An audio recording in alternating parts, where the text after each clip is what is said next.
Perfume पकड़ा, जल्दी कर जल्दी यार पास तो पड़ा है, खुद भी पकड़ सकते थे। पकड़ो। खैरियत है, इतना तैयार क्यों हो रहे हो आज? तुझे पता तो है एनुअल फंक्शन है और ऊपर से तेरे भाई की परफॉर्मेंस भी है, तो समझा कर। और ऊपर से आज बहुत मज़ा आने वाला है भाई।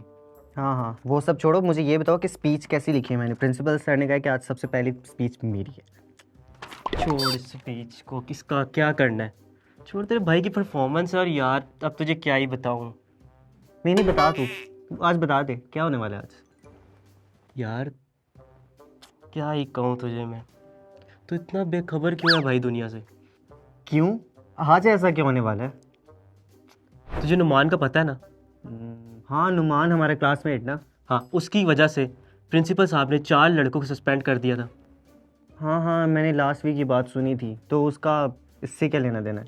तो उसी का तो बदला आज हम सब लड़के मिलकर लेंगे। क्या? बस हाँ, एक छोटा सा उसके साथ प्रैंक करेंगे और कुछ नहीं। क्यों? क्या बदला और किस प्रैंक की बात कर रहे हो?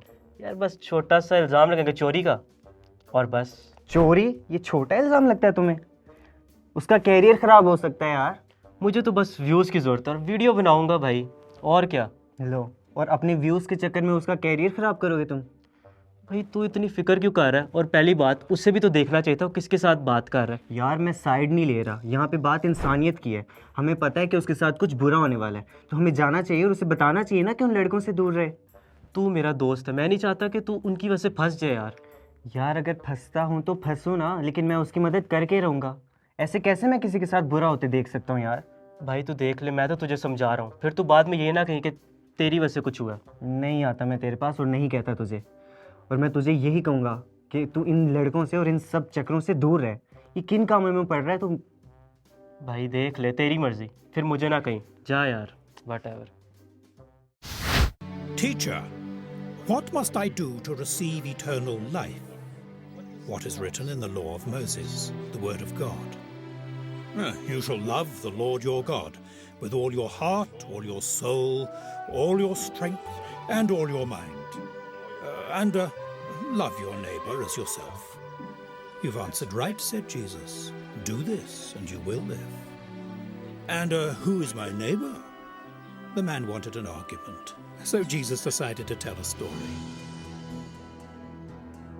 A certain man had to make a journey from Jerusalem to Jericho. There was only one way to make that journey, down through the wilderness. The city of Jericho was the lowest place on earth, deep in the Jordan Valley, near the Dead Sea. And the road from Jerusalem went down through the desert. It was a road terrorized by robbers. This man knew the dangers, of course, but many others had made the journey safely, and he expected to make it well before nightfall. The best thing was to keep moving, get away from danger as quickly as possible. To stop on the road was to ask for trouble, so just keep moving. Keep moving and hope for the best.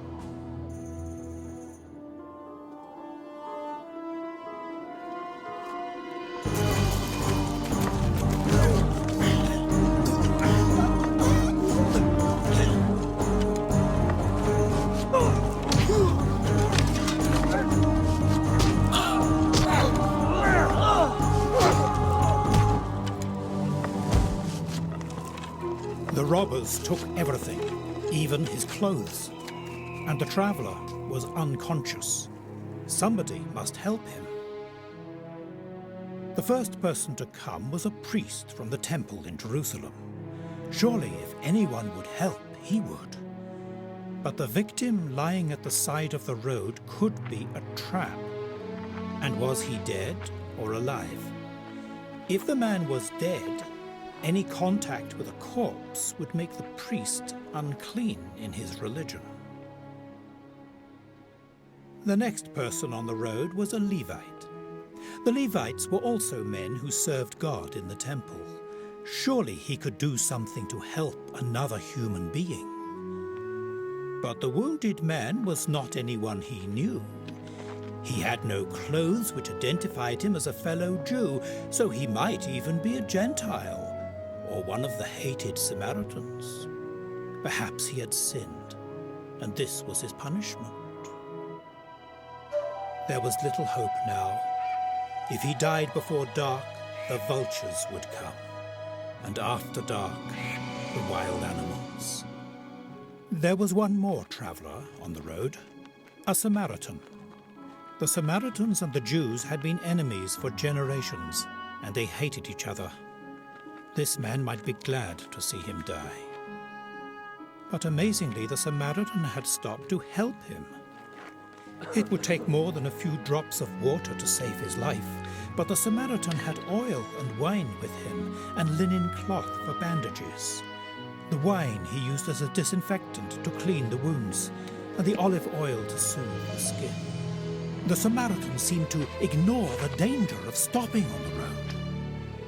Eating the bread of a Samaritan is like eating the meat of a pig, they said. And now a Samaritan was saving this man's life. The Samaritan took the traveller to an inn. At last there was safety and protection, food and shelter, and someone to take care of him.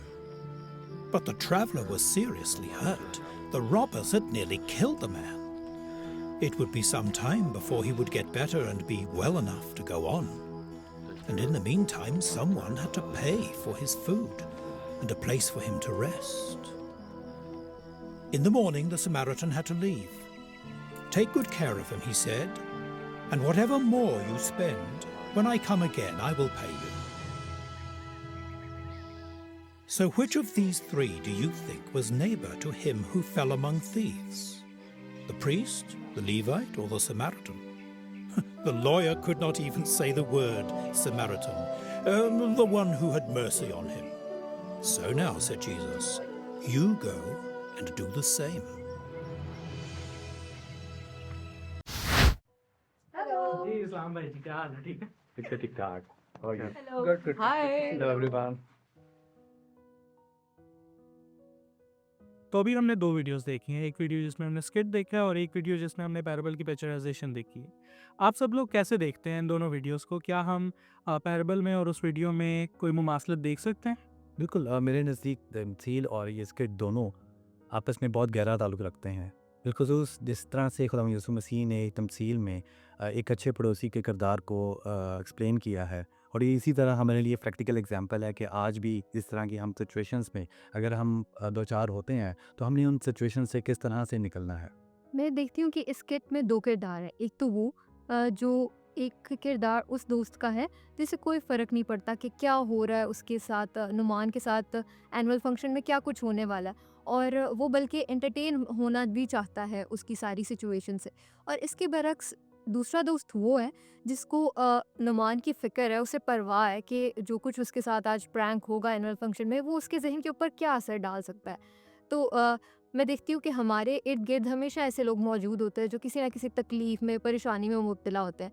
Matter ये करता है कि हमारा उनके against क्या रवैया है।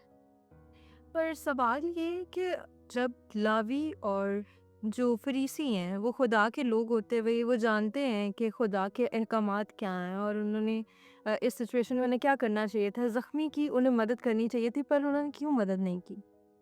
उस दौर में भी फरीसी और लावी के पास बहाने थे, और आज के दौर में हमारे पास भी बहाने हैं। फरीसी के पास ये बहाना था कि वो नापाक हो जाएगा, और लावी के पास ये बहाना था कि वो उस शख्स को जानता नहीं है। तो आज भी हम देखते हैं कि हमारे पास हज़ार बहाने एक अच्छा पड़ोसी ना बनने के। और देखिए, मैं इसे इस तरह से समझता हूँ कि बज़ाहिर फरीसी भी और लावी भी वही काम कर रहे हैं जिसका शरीयत ने उन्हें हुक्म दिया था। लावी के लिए ज़रूरी था कि वो गैर अक़वाम से दूर रहे, और फरीसी के लिए ज़रूरी था कि वो पाक रहे। लेकिन गौरतलब बात यह है और सोचने की और समझने की बात यह है कि हम लोग भी मसीही होते हुए दौरे हाजिर में छिलका ले लेते हैं, और जो उसका गूदा है यानी जो असल हुक्म है उसको छोड़ देते हैं। यानी कि दीनदारी की वज़ाहत तो रखते हैं लेकिन उसके असर को कबूल नहीं करते। बिल्कुल, और आपने बहुत अच्छे तौर पे इसको एक्सप्लेन किया, पर मैं आप लोगों की तवज्जो एक और पहलू की तरफ लेके जाना चाहूँगा कि हमें खुदा के रहम को तजर्बा करने के लिए हमारे किसी भी किस्म के बैकग्राउंड का किसी भी तौर पे असरअंदाज नहीं होता। ज़रूरी ये है कि हमें ख़ुद भी रहम करना हो या अच्छा पड़ोसी बनना हो तो हमें उसके बैकग्राउंड की सोच में नहीं आना चाहिए। जैसे कि भाई ने बताया कि अगर खुदा की मोहब्बत और उसकी शफ़क़त, रहम का जो इन्हिसार है वो इंसान के बैकग्राउंड पे नहीं है। तो मैं ये देखती हूँ कि हमें खुदा यीशु मसीह ने अहकामात में खुदा ने ये कहा है कि अपने पड़ोसी से अपनी मानद मोहब्बत रखो। मेरे ज़हन में 2 सवाल आते हैं। एक तो पहला सवाल ये कि हमारा असल पड़ोसी है कौन है? और दूसरा सवाल ये कि हम अपने पड़ोसी से किस तरह से हकीकी मोहब्बत रख सकते हैं? इस बात का जवाब जो है हमें इसी तमसील में मिल जाता है कि जब खुदा यीशु मसीह ने पूछा कि पड़ोसी कौन ठहरा, तो जवाब में कहा गया कि पड़ोसी वो ठहरा जिसने उस पर रहम किया, उस ज़ख्मी शख्स पर। तो पड़ोसी वही है जो दूसरे पर किसी को भी मुश्किल में देखकर उसकी मदद करता है, उस पर रहम करता है, वो पड़ोसी। मायरा, आपका दूसरा सवाल बहुत अच्छा था कि हम अपने पड़ोसी को मोहब्बत किस तरह दिखा सकते हैं।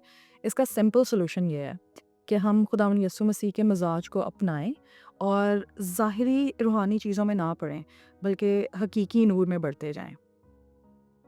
मैं यहाँ अपनी एक ज़िंदगी से जुड़ा एक वाक़या आप लोगों के साथ शेयर करना चाहूँगा, जो इस किट से बिल्कुल इसी तरह से रेलेवेंट है।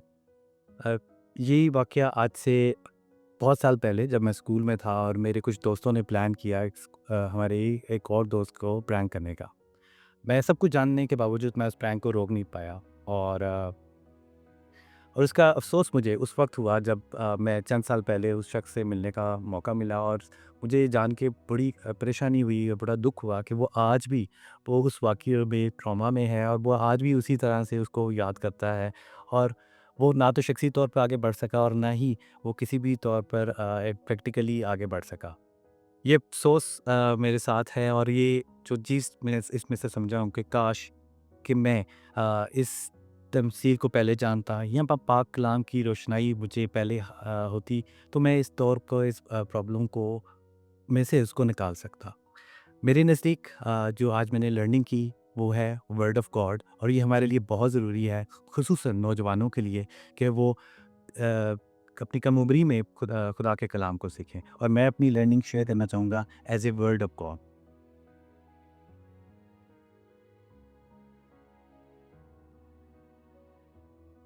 ये आप कुछ शेयर करेंगी? आज के जो पूरी डिस्कशन में जो मेरे लिए लर्निंग थी, जो बैकग्राउंड की जो आपने बात की है, कि बहुत दफ़ा ऐसा होता है कि हम लोग समझते हैं कि मसीही ख़ानदान से ताल्लुक़ रखते हुए जो है हम हर एक चीज़ के हकदार हैं, और मतलब हर चीज़ हमारी हक है, और हम अपने जो वर्ड ऑफ गॉड है उसकी इम्प्लीमेंटेशन और उसकी जो प्रैक्टिकल एग्जांपल्स है उसको भूल जाते हैं। मेरे लिए जो आज की लर्निंग है वो ये है कि क्या मैं एक अच्छा पड़ोसी हूँ या नहीं हूँ, क्योंकि ज़िंदगी में बहुत ज़्यादा ऐसे मकामात आते हैं जहाँ पे हमें एक अच्छे पड़ोसी के तौर पे एक्ट करना चाहिए, लेकिन हम नहीं करते। तो मेरे लिए ये लफ्ज़ जो है अच्छा पड़ोसी, ये लेसन है। मैं शेयर करना चाहूँगी कि हम देखते हैं कि खुदा के पाक कलाम को जानना बहुत इम्पॉर्टेंट है, और दूसरी बात ये कि हम जब खुदा के पाक कलाम को जान लेते हैं उसके बाद उसकी प्रैक्टिस जो है वो बहुत ज़रूरी है। तो मेरे लिए आज यही लेसन है कि प्रैक्टिस किया जाए वर्ड ऑफ गॉड को। इस पर बाजी आप शेयर करिए। Thank you Myra. जैसे रुबाम ने कहा कि उसके लिए जो लर्निंग है वो एक अच्छा पड़ोसी है, तो अच्छा पड़ोसी जैसे अभी हमने डिस्कस भी किया कि कैसे बन सकते हैं, मसीह का मजाज अपनाकर।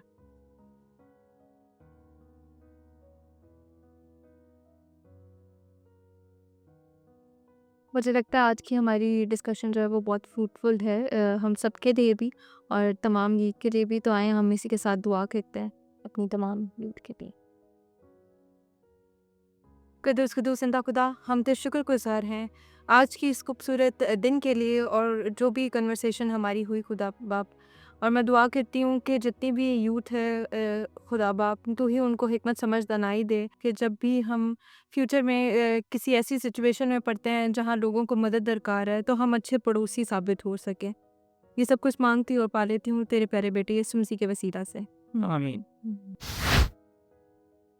अक्सर ज़िंदगी में ऐसे लम्हे आते हैं जहाँ पे वाकई हमें एक अच्छे पड़ोसी के तौर पे एक्ट करना चाहिए, लेकिन अक्सर औकात अपने हालात के बायस, अपनी सूरत हाल के बायस हम एक अच्छे पड़ोसी नहीं बन पाते। लेकिन अजीज़ों, हमें याद रखना है कि उस पैराबल में भी सामरी, जिससे किसी को तवक्को नहीं थी कि वो उसकी मदद करेगा, उसने उसकी मदद की और उसका एक अच्छा पड़ोसी ठहरा। अगर आपकी भी कोई ज़िंदगी में कोई ऐसा वाक़या है, कोई ऐसी कहानी है जहाँ पे आपने एक अच्छे पड़ोसी होने का सबूत दिया या आप अच्छे पड़ोसी होने का सबूत ना दे पाए, ज़रूर पाकिस्तान के फेसबुक पेज पर शेयर करें। आज के एपिसोड में बस इतना ही था। हम अगले एपिसोड में दोबारा मिलेंगे एक नई तमसील के साथ, एक नए मज़मून के साथ। तब तक के लिए अपना ख्याल रखें। शुक्रिया। खुदा हाफ़िज़।